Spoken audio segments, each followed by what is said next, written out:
تو اس وقت اسرائیل جل رہا ہے، اندر سے تباہیاں مچی ہوئی ہیں، لیکن انہی حالات میں اسرائیل کی فوج اور پولیس کے لوگ مسجد اقصیٰ پر حملہ کر رہے ہیں اور فلسطینیوں کو زخمی کر رہے ہیں۔ پابندی لگا دی گئی ہے کہ مسجد اقصیٰ میں اعتکاف نہیں ہو سکتا۔ نتیجہ اس کا یہ ہوا کہ جو مسلمان اعتکاف کرنے پہنچے ان کو طاقت کے بلبوتے پر نکالا گیا، ان کو مارا گیا۔ شہر القدس کو مسلمانوں سے خالی کر دیا جائے گا، ان کے مکانات توڑ دیے جائیں گے، بلڈوزر چلا دیے جائیں گے، ان کو یہاں سے بے گھر کر کے اردن میں ڈھکیل دیا جائے گا، اور نعوذ باللہ ثم نعوذ باللہ مسجد اقصیٰ کو دھماکے سے اڑا دیا جائے گا، اور اس کے بعد دجال کا جو قصر ہے وہ قائم کیا جائے گا، اور جو غزہ کی پٹی ہے جو مصر کے قریب ہے وہاں کے لوگوں کو وہاں سے نکال کر جزیرہ نما سینا میں آباد کیا جائے گا، نئی کالونیاں ان کے لیے ٹوٹی پھوٹی بسا دی جائیں گی، وہ علاقہ ان سے چھین لیا جائے گا، تاکہ عالم اسلام کے جو حالات ہیں وہ حالات بہت ناگفتہ بے ہیں۔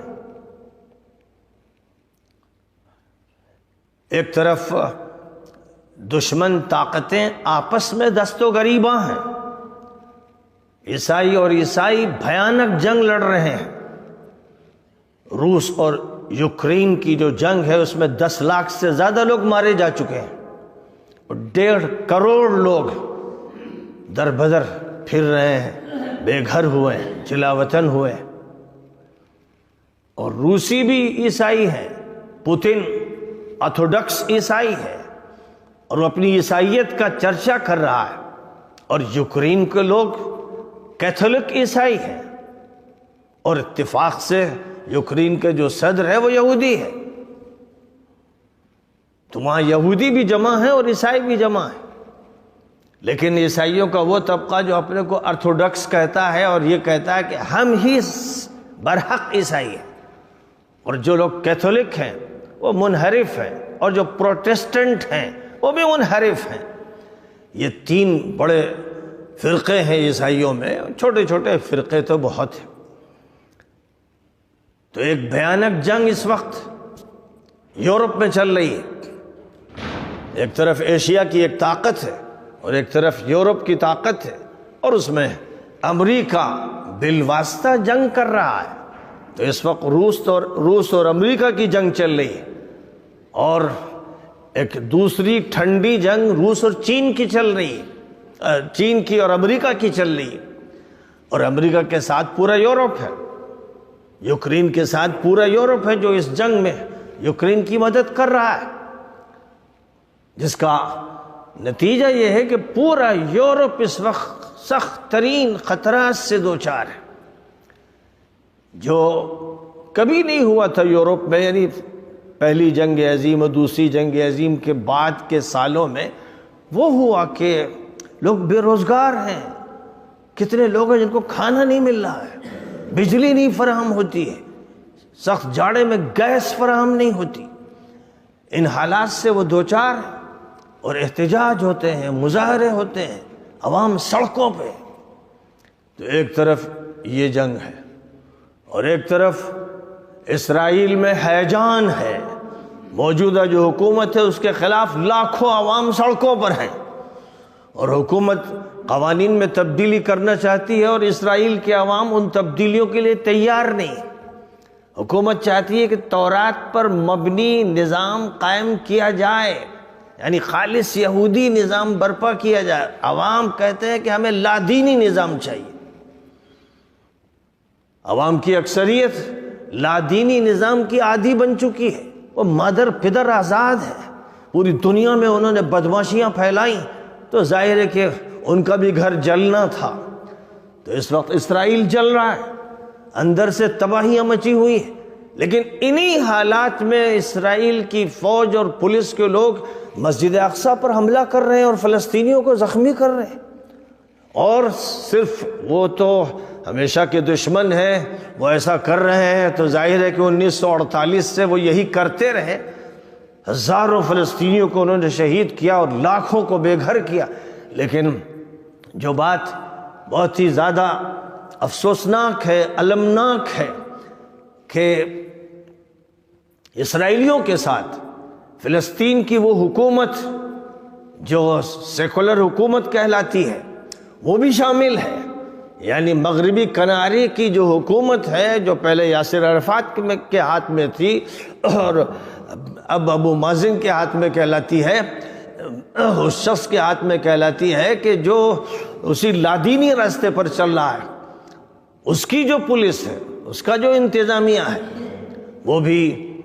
اسرائیل کے ساتھ مسلمانوں پر مظالم کرتا ہی رہتا ہے اور مسجد اقصیٰ میں جانے سے روکتا ہے، مسجد اقصیٰ میں اعتکاف کرنے سے روکتا ہے۔ پابندی لگا دی گئی ہے کہ مسجد اقصیٰ میں اعتکاف نہیں ہو سکتا، رمضان المبارک میں اعتکاف کرنے پر پابندی لگا دی گئی، اور اس پابندی میں اردن کی حکومت شامل ہے، جو حضرت حسن کی اولاد ہونے کا دعویٰ کرتے ہیں اور نسب کے اعتبار سے وہ جا کر حضرت حسن سے ملتے ہیں، لیکن اسرائیلیوں کے وہ ایجنٹ ہیں، اور ان کی حکومت قائم ہی ہوئی جو شریف حسین غدار تھا، جس نے عثمانی حکومت کا خاتمہ کرنے میں مدد کی تھی۔ یہ وہ شخص تھا جو حسنی تھا، لیکن اس نے امت کے ساتھ غداری کی اور عثمانیوں کے خلاف انگریزوں سے مل کر بغاوت کی، اور اسی کے نتیجے میں یہ چھوٹی سی حکومت اردن کی دی گئی۔ لیکن یہ حکومت انگریزوں کی ایجنسی کا کام کرتی رہی اور ساتھ ہی ساتھ اسرائیلیوں کی ایجنسی کا کام کر رہی۔ اور عجیب بات ہے کہ ایک دوسری حکومت مراکش میں ہے، وہ بھی حسنی کہلاتی ہے۔ تعجب ہوتا ہے کہ کیسی عجیب آزمائش ہے، وہ بھی اسرائیل نواز ہے، وہ بھی یہودیوں کے ساتھ،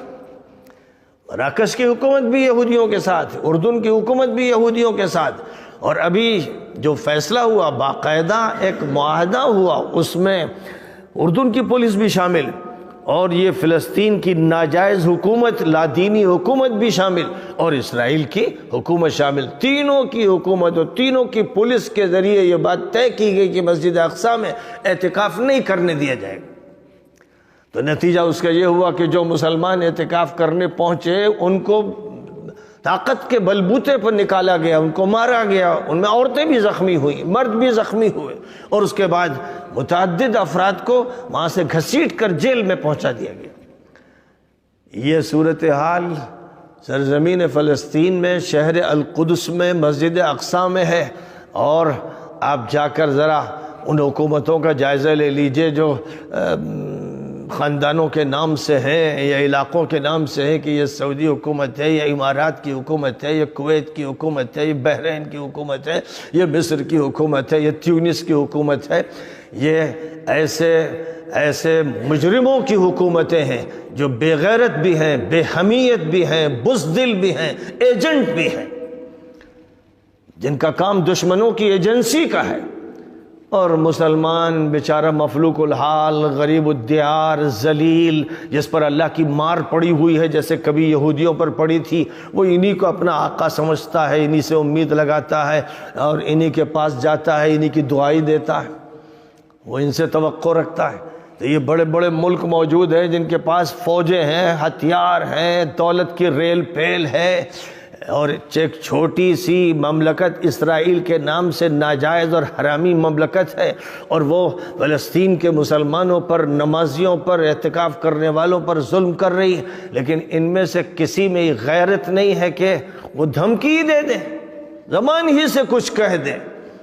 ان کا حال یہ ہے کہ وہ ان سے دوستیاں رکھتے ہیں، پینگے بڑھاتے ہیں، تعلقات قائم کرتے ہیں، اور انہوں نے صدی کا سودا، جس کو صفقۃ القرن عربی میں کہتے ہیں اور سینچری ڈیل اس کو انگریزی میں کہتے ہیں، صدی کا سودا کیا ہے، جس سودے میں یہ بات خفیہ طور پر طے کر لی گئی ہے کہ شہر القدس کو مسلمانوں سے خالی کر دیا جائے گا، ان کے مکانات توڑ دیے جائیں گے، بلڈوزر چلا دیے جائیں گے، ان کو یہاں سے بے گھر کر کے اردن میں ڈھکیل دیا جائے گا، اور نعوذ باللہ ثم نعوذ باللہ مسجد اقصیٰ کو دھماکے سے اڑا دیا جائے گا، اور اس کے بعد دجال کا جو قصر ہے وہ قائم کیا جائے گا، اور جو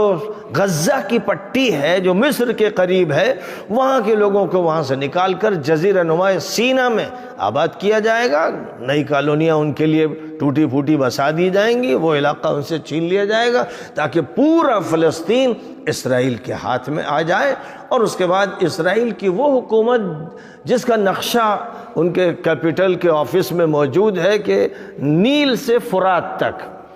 وہ نقشہ یعنی مصر سے عراق تک ان کا قبضہ ہو، یہ پورا خطہ ان کے ماتحت ہو۔ اور جب عراق تک نیل سے ہوا تو پھر یہ پٹی جو ہوئی وہ شمال میں ہوئی، اور شمال کے نیچے تک پھر یہ سارا جزیرۃ العرب ان کے ہاتھ میں ہو۔